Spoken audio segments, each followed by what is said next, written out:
time we put this up about Olivier Vernon, they say, "Oh, he's still with this team." Why do I assume he's not going to be with us? And he still sticks to us, or at least the roster. Yep. We're still kind of playing the waiting game there because it makes sense. He's due $15 million. It costs nothing for the Browns to move on from him.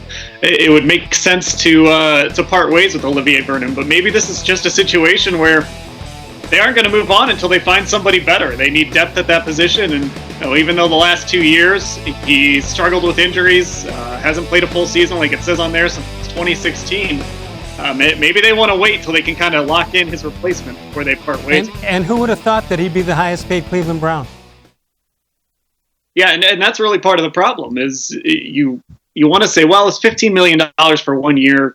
Just pay it. You have a talented defensive end, but sometimes you have to kind of weigh what's the locker room going to think if that guy's the highest paid player. How's that going to affect other guys? Myles Garrett is due an extension here soon, so.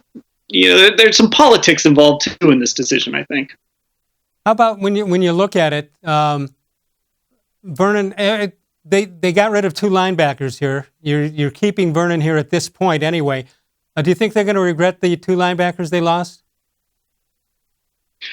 I think Christian Kirksey was on his way out to begin with based on his contract, what he was due. He's finished his last 2 seasons on injured reserve. I always liked Christian Kirksey as a player, but you just couldn't count on him these last 2 years with the injuries.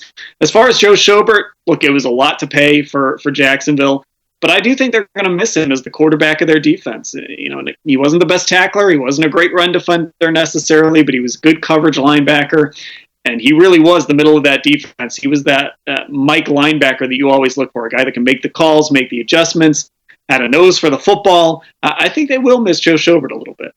And it's interesting that you've got that the other team, the team that you're bidding against, thinks your guy's better than you think he is, because you see him every day.